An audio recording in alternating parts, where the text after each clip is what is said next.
The Morning Dump from Hurrdat Sports with Andrew Rogers and Damon Benning. And Mike Sautter this time around, because at the end of the show, Coffee and Cream in the Morning on Hail Varsity Radio, we got caught up talking too much about fishing and not enough about high school. So it was only fitting to bring Mike back over, because right when we started talking about high school, it was like 3 minutes left in the show. Yeah. Should we run it back? we probably should. And, this is the time for extra thoughts, extra conversation that we can't get to on the show. But we appreciated everybody showing up today at Hail Varsity Club to show support for the show. And hopefully you ate a good meal, too, because I heard the food was fantastic. I had some of the Benning bites, and I'll how does it right feel here. to have food named after you, by the way? Big time? Interesting point. I never even thought about that. How big time are you if you have a burger and you have whatever you have those a burger? Yeah. Benning burger and those awesome. Why don't you tell me these things? Biscuit, Because I figured sausage. you could read. I don't read anything. It's on the menu, and like people have like text because they're just now starting to pick up on it. But I think it's basically just because people got sick of listening to my order, and so they just named it that way. See, I wish that was for me, because I go to Cold Stone down the road all the time and get the same yellow cake batter ice cream, but they don't put it after. They don't say Andrew's yellow cake batter. So I got a buddy that I coached Little League with, and our kids they play together. And he's actually my insurance agent, and he goes to a particular coffee place every day. Every day, sometimes twice or coffee. 3 times a day. That's sweet. His order is so particular, they simply just call it a Hot John. And he can go there and order a Hot John. That's cool. So I just have to come up with a very complicated order. So we were in Dallas together. Our kids were playing there this summer, and he had to go have his coffee. And he asked them to get it to a certain temp. And she said, well, I think and she said a ridiculous number, like 210. Or something like that, and I think he asked for 212 or 2. He must not have any taste buds left on his tongue. Dude, but seriously, they call it a Hot John, and he lives in a high rent neighborhood. Actually, it's just southwest of me, towards the Harrison area in the 190s, and he goes to the particular place over there, and they know it's a Hot John. That's pretty cool. But you have. So the burger, though, actually named in writing on the menu. So the burger, though, I think I'm going to make. It's not just word of mouth. I think I'm going to make. Yeah, it's like a real thing. I think I'm going to make one change to it, though. Yeah, so it's definitely a real thing. If he can just switch it up. Instead of pepper jack cheese, I think I'm going to go back to cheddar. Oh no! Because it's a burger. It's a burger, pepper jack cheese, thick cut bacon. If you do that, I'm never coming back. A little back. spicy aioli and a egg. You love the egg on the burger. I don't. Ugh. So his yes and no. Historically, I haven't loved it. Nick, they're like perfect. It's never too done. The yolk is just enough. Like he knows what he's doing, so I get the egg. But I think I may swap out because the yolk is so creamy, silky. Mm-hmm. I don't need the bite of the pepper jack just because it's already got some spice to it. And I love cheddar. Like, that's my favorite. Cheddar then Gouda. And so I think Is it Gouda? It's way Gouda. it's way good. Sautter. Have you got the chimichurri wings yet? No, but you keep telling me to get up. What are they called? They're called breaded wings? Yeah, add the $1 upcharge for the breading. For the breading. Okay. And that just thank me later. Yeah, complete game changer. I'm telling you. I just eat the same turkey sandwich every day. Yeah.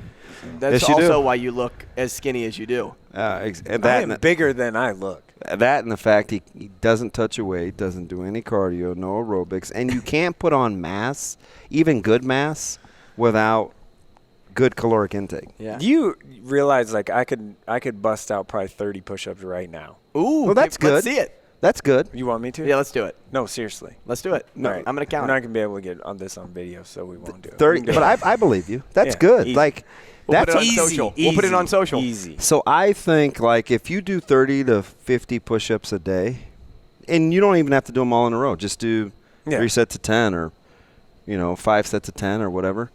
You do that every day, and in 3 months you'll look different. I'm just trying to fit into the. Not even 3 months. I'm just trying to fit into the coffee and cream quarter zips that we have. What's the problem He's with the quarter swimming zip? in them. They're a regular fit for sure. So Yeah, here, it doesn't fit me well either. big.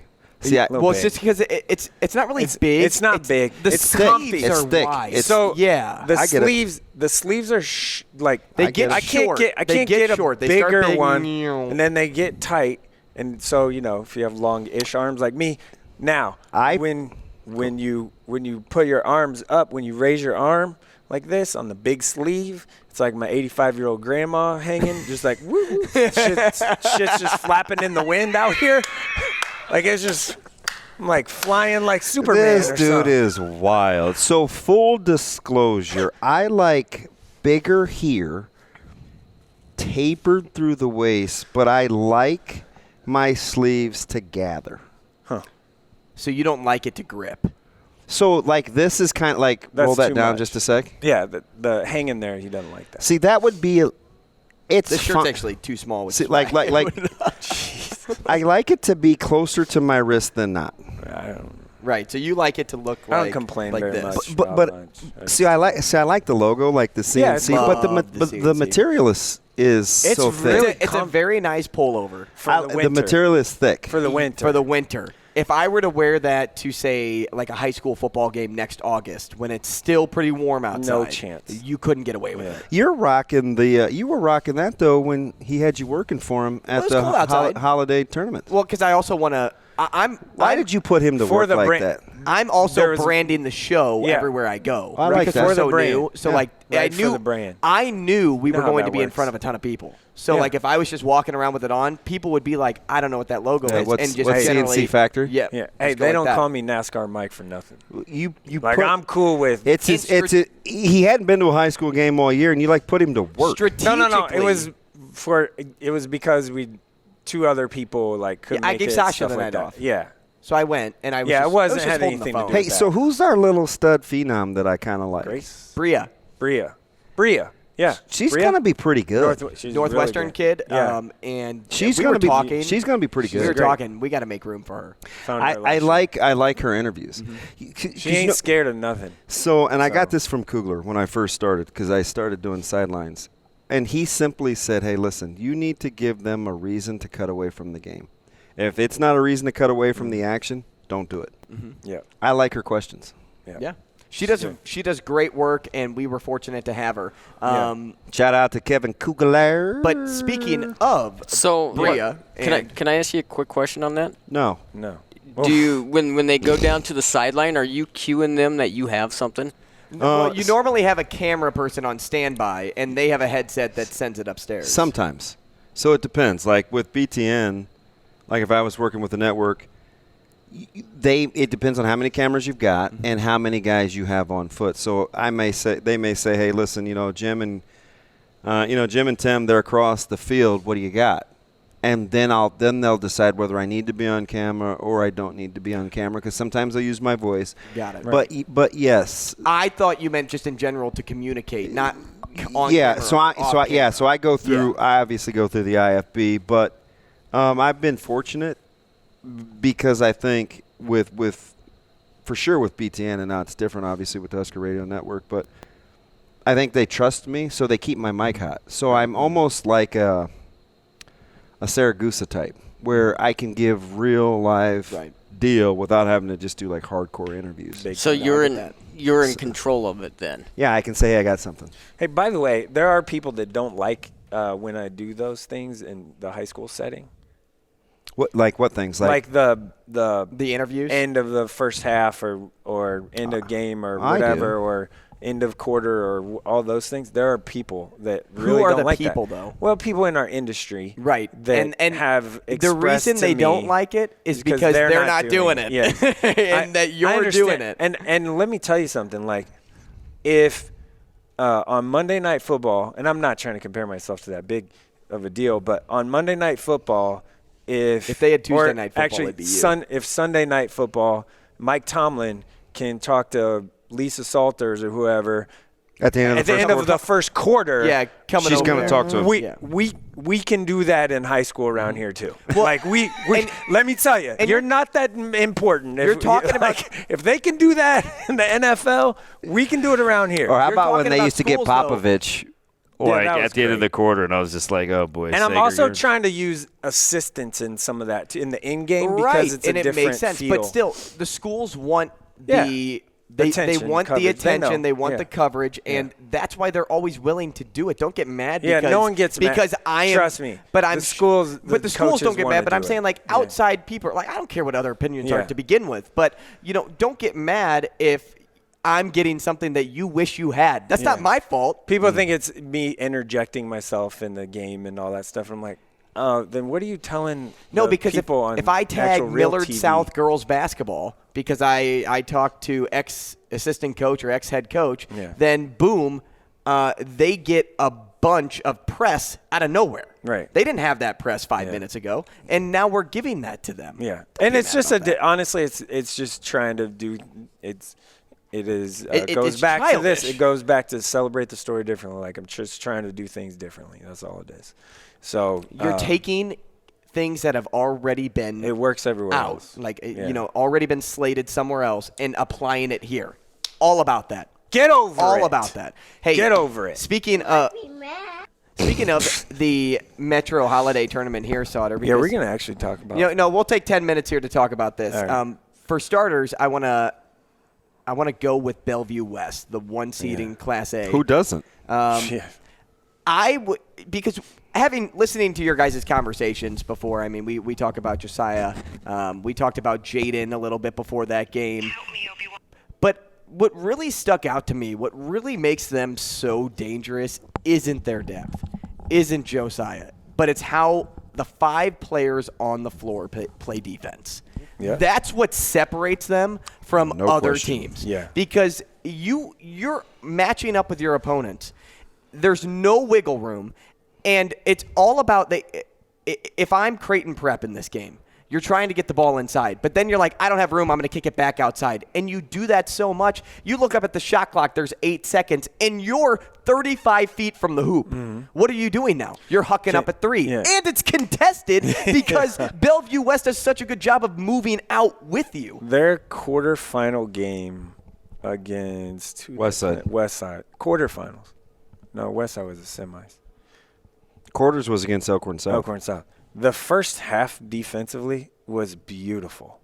I just was like, I remember in the middle of like first part-ish, I guess, of the second quarter, I remember just like I was sitting there next to the people running the shot clock and stuff, and I just tap Pekorski, and I go, I know you're a football guy, but this defense right here is beautiful just to watch. And he probably was like, yeah, I wish our football team was like that because we'd win a lot of championships. They are all in unison, right? Like they are very much so all in unison. It is awesome. If it is on, it is very on. And same thing in the semis against Westside, first half, great. And it's hard to carry that through, especially if you're winning by 20 or whatever in the second half. You get a little lazy mentally. But if they are 20, 35. Yeah, all the same. Yeah, I was just trying to be Is that nice. good? They are way good, by the way. And they win. So how about this? They win the Metro tournament or championship game. Their worst offensive performance by far. Offensively, they were bad. They shot 42% from the field as a team. Oh wait, they still won by 22. Mm. Like, yeah, they what guard. are we doing? They guard. I've said this before. You have to. There's actually 3 things you have to do against them. Number 1, you have to make contested 2s. Yes. Right, and when you're in the scouting report as a coach, you don't really want to shoot those, but you have to make those. And Creighton Prep did that a lot in the first year. You have to go at them. You have to make contested 2s. Number 2, you have to have a willingness to be touched because they're physical and they play very good help side defense, and they stay attached to shooters. So if you're going to turn the corner or they don't hedge on a ball screen or they're kind of half-hearted, you have to make them pay. They also if you don't make them pay in some of those little handoff drills, they're going to kill you, right? Because they have enough rim protection, and it's not like they're They're not big. They're not big, but they're strong. They're athletic. They're strong. I mean, Garcia and a rope are strong. So when you get into their bodies, you have to be willing to take some contact. You can't go in there trying to be cute and change your shot. Like, you have to play them physically, and it's a mindset. And the other thing is you have to be good from the foul line, because that's a team where you get in a game late in the season or it's close. The way that they defend, they're not always going to get the benefit of the whistle, because they're going to make you call the basketball game a certain way. And if you don't make free throws or get to the foul line, I think it's a wrap. How about this in a note here? So before the Metro Championship game, I looked up Jaden Jackson's three-point shooting stats, which I think people that follow, like, he's one of the best shooters. He's probably the best shooter in the state. You were telling me this stat. Good. So on 53 attempts, he was shooting 51% in 9 games. And then I just looking right now, he is a three-point. He has 66 attempts. He's shooting 47% in 11 games. 47% in 11 games. And it's not like it's, 10 attempts. And they're probably contested a lot of the time.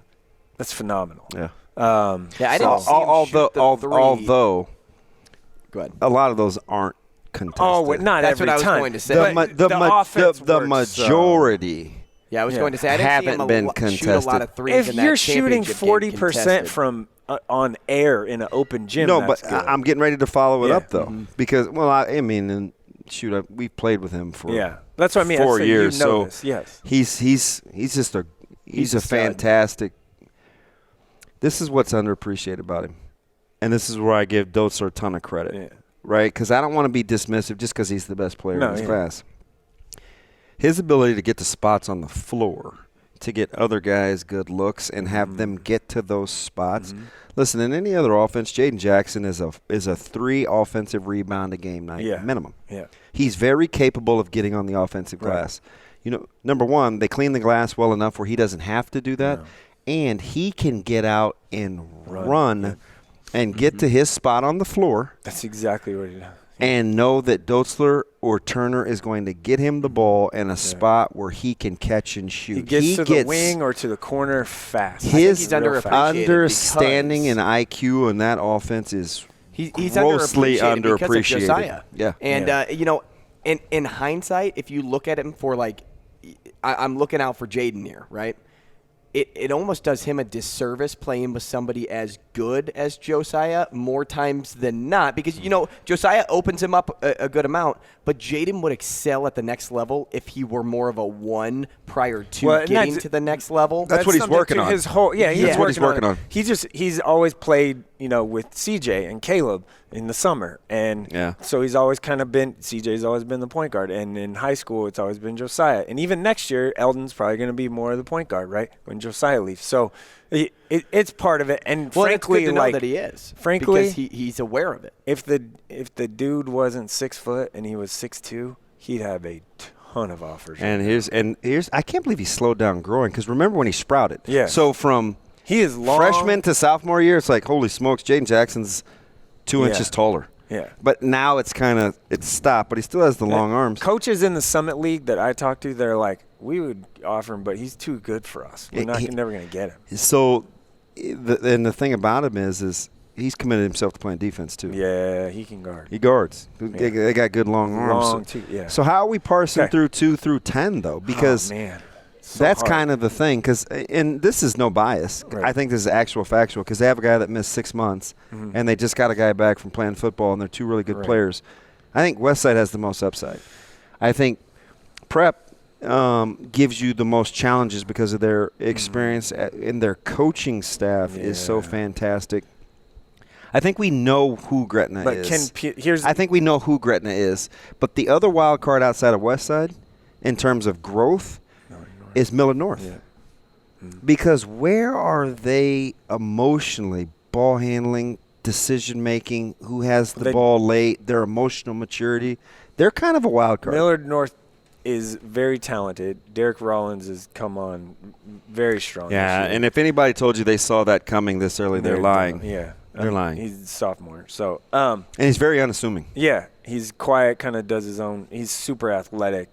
just, again, another guy that if he grew 2 or 3, 4 inches, he'd be phenomenal. A lot of guys could say that, though. Yes. So that's why I don't ever have those conversations. Right. I'm just talking from a If only I was 6'8". Right. If only I was 6'4", 220 like my brother, it would be different. But I say that every day. Wish I was a little bit taller. But it's Millard North is the thing is they have all these parts, and a lot of them are similar. Yeah. And who's the actual point guard and not scoring point guard? They don't really have that guy that can facilitate and look for other guys. It's kind of everyone getting their own, and it has to be within the offense. I look at West Side, and they got to find a way to make shots. CJ hasn't made enough shots, particularly around the rim. Caleb is capable of hitting threes. Hasn't been out there enough. Yeah, Kevin Stubblefield has had really good games, but he's also kind of faded a little bit too, so needs some more consistency there. He's also kind of, he's like the one big you got, right? So you got to kind of use him a little bit defensively there, but he's super tough to match up with because he can stretch you. And the lone senior they have is Tate. Who's the most proven scorer. Yeah. He's the most proven scorer of the bunch. Yeah, for sure. And he's got to shoot it from 3 better. Their shooting just hasn't been there yet. It's going to probably happen. One of the things I wish we would Prep is get the one that is kind of like, man, are they the team that started 3-3? I think. Are they the team that made it to the Metro Final? Or I think they're probably somewhere in the middle of that. I think Prep has the scariest, like if you ask the peers, the scariest coaching prowess. Yeah. Because I think most people put the most faith in Coach Lukey. Yeah. It's just like they're not quite sure what he's working with just because that backcourt's got to come along. Well, the scouting report is on Newbill now. Like, they don't let him get to the rim. Yeah, I watched Papio South last night. They put length on him. Maljaw was guarding him. And Maljaw was literally guarding him 4 feet away. Yeah. From, like that dude ain't taking a 3. Mm-hmm. Like, he might take them, but, like, you're not scared of that. Right. So you just back off. And they did. Ben Simmons out there. Yeah, similar, like, for sure. But then I look at Gretna, which I feel like they're just kind of like not talked about enough in the conversation.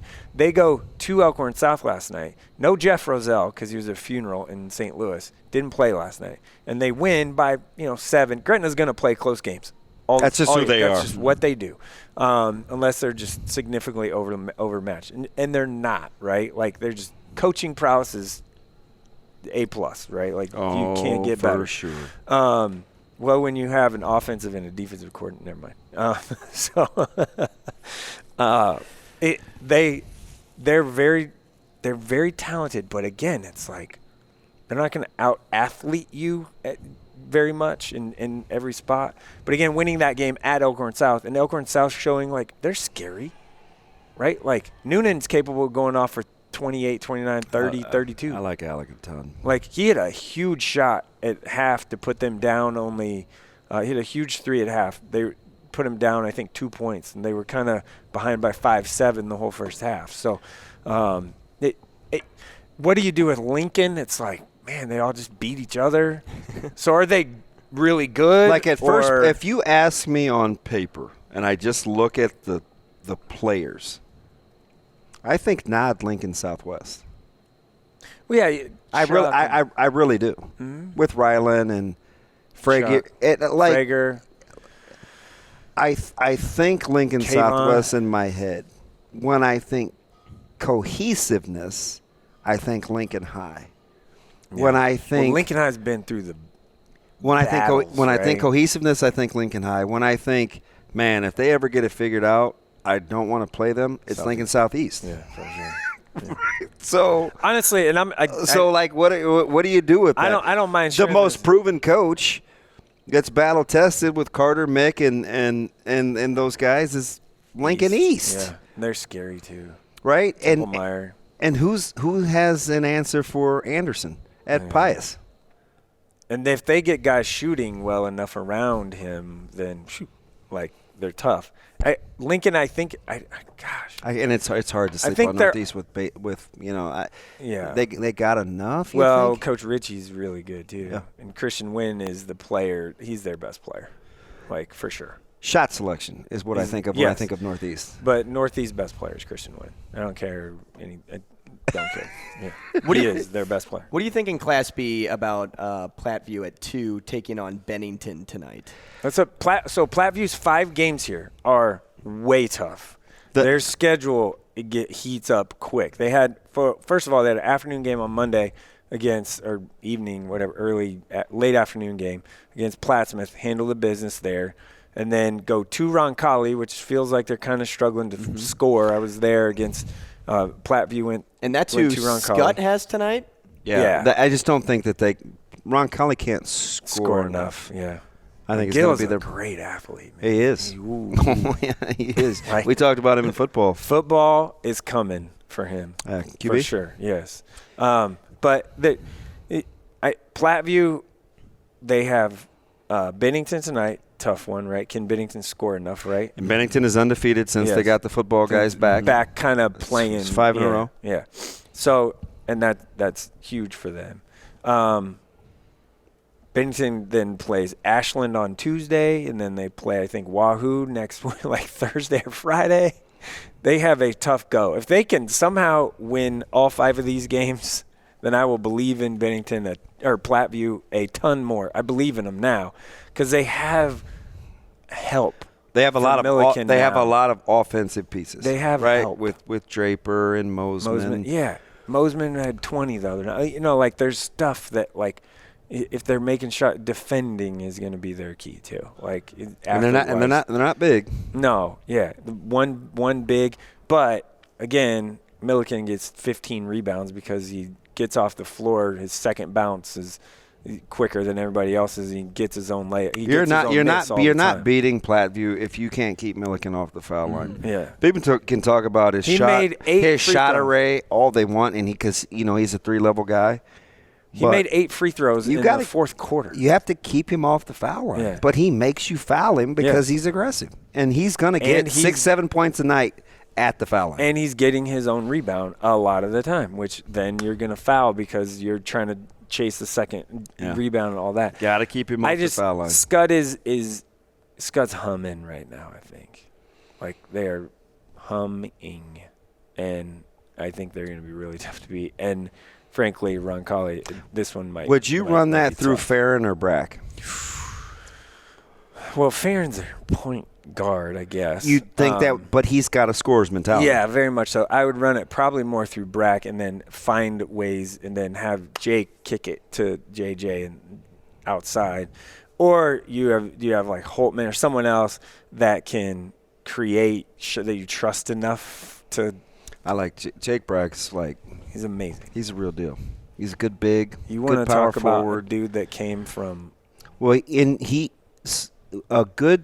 he's a perfect testament to a little want to. Yeah, oh yeah. And playing and staying in the gym playing against good players. Yeah. Because he's taken his mental toughness to a whole nother level. Yeah, way tougher. Wow. He had by all accounts, in his last summer. His spring was bad. Yeah. That's probably putting it nicely. The high school season. Yeah. His spring AAU was bad. April was bad. Well, because April couldn't figure out how to play with that team. Or they weren't. Yeah, a little bit too. But it wasn't great. Then flip switch. Yeah, come back to live period in July. Bang. I watched him at that invite-only deal in Missouri. Yeah. He was way good. Way different, right? You're playing against some fellas. And that was June. So in 1 month, flip switch. Yeah, he was way good. Yeah. Played with toughness. I think he did have the best collection of teammates, too. Well, yes. Yeah, he did. But I don't know who picked those teams. It wasn't me. Don't look at me. It wasn't me. Hey, Sautter, answer this before we wap this thing up. Where are you going to be tonight? Where can people find you? I'll be at Millard West Wrestling Invite, which is always kind of good ish tonight. And then might go to Lincoln Southwest Southeast tonight. Lincoln has some big games this week against each other. And and then if I don't stay at wrestling. And then tomorrow, I'm thinking about going – Scottsbluff plays at Crete tomorrow afternoon. How are you going to miss Westside Miller North? Scottsbluff and Crete is 3:30, so I can make it by the second. It's going to be that's a quickie. I mean, Crete's coming off getting hammered. Well, by a really good Scott team. The Scott's different now. So I don't know if that's my thing, like what I do. Or the girls, Nebraska Girls Showcase, basketball showcase is out in Kearney. That's an all-day thing. It's a really good event that Kelly Cooksley from Broken Bow has put together the last couple of years. Millard South's going out there to play Olathe North. Elkhorn North is playing Kearney. It's kind of a meh. But I do like the showcase. That event thing's pretty cool. It's pretty cool. Like you have Shelton playing, and it's just it's a spin. Obviously, we're gonna take Drew down to Grand Island for the little. I'm calling those games again. Do you like that? Yeah, sure. Because I think you kind of got into it by default. Yeah, and then you ended up liking it. Yeah. So I'm doing the. Hey, we need a guy. Team. Yeah, I'm doing the national team game. He's like, wait a minute. He's like, DB, like, I think I'm going to be calling these games. I was like, have you ever done that before? No, like, I'm calling the 2 games on Friday night with the 4 national teams. Nice. And then the Saturday, the 3 games. It's an all-day event. Teams. It's pretty cool. It's at their convention really cool. center. It's when at? Is that the first week of February? It's always around. It's always Valentine's weekend eve. It's the Harvest Classic. Heartland Hoops. Heartland Hoops Classic. I should know that date because we got in late. It's not late, but it's always. When around I say that we, I mean West Side. February 11th. Yeah. Yeah. It's always that weekend. So my wife loves that is the it. same day as weekend. Creighton UConn in town. Oh, good for them. Yeah, because you have tickets to that. Mm-hmm. So I guess we won't be making a roadie. No, we'll make a roadie. Maybe I would you rather part off of those and go to Creighton Villanova the weekend before? So Westside plays Real Salt Lake Academy, which I think would be pretty good. But Huntington and Sunrise. Knowing that this is a big high school day, I think I can forego seeing the Blue Jays as a fan, Creighton. And I could go to the Villanova game. And Bishop Walsh and Bellevue West will be a good one. That's people are pointing at I don't miss it. Even when I didn't have kids playing, like I've gone out there every year. I meant since are you going to drive us? Yeah, or I got you. Are you a passenger? Not driving. No, I'm a driver. You're not driving me through and through. I'll be there Well, you're calling the games. I'll be there Friday. Have you ever done that? Let me tell you about calling stuff. So I was at state softball. You know how cold state softball gets? It can be freezing. Yeah, cold. it can be. With the wind. That's what they get for doing that so early. They were like, we need somebody to call this game over here, and it was just like the night game. It was Southwest and Gretna, not this past year in 2021. It was like wind blowing straight at my face, 30 miles an hour. Wind burn on the way home. And like 35 degrees outside. Like Mike, and I'm up on this perch, and I am like by myself calling a softball game. Like Mike, why don't you so fast? Not only is it 35 mile per hour winds, but you're in the air. Yes. I was like, so that makes it even feel worse. I was very much so, what the is happening to me right now? So, but it was fun. Learned a lot. No, I have no idea. Shane just wants to go home. He does, and you know what? Go home, I Shane. think good point, Shane. Good point. Way to come in and just ruin the show. Thanks. And by the way, Mike, you touched our hearts in this episode, just so you know. By the way, I just want to real quick. Couple days. There's some big high school portaling news coming in a couple of days, I think. High school portaling, isn't that something? Just saying. We call that a football. Tease. Sounds like a haunted hayride. We call that a tease. That'll do it for Morning Dump this Friday. Have a great weekend. We hope you enjoyed the show. If you came out again to Hale Varsity Club for the live show, live recording of Coffee and Cream, we appreciated seeing all of your glowing faces this morning. And then, of course, Mike, thank you to you coming in, sitting down for the back end of the show where we hardly talked about high school and then applying it here. Thank goodness we actually got into it, though, 'cause 10 minutes in, I didn't think we were talking high school at all. Follow us on Twitter. He's at Damon Benning. I'm at Andrew Rogers TV. The show at H Varsity Radio. The podcast, Morning Dump, at Hurrdat Sports. We'll see you next week.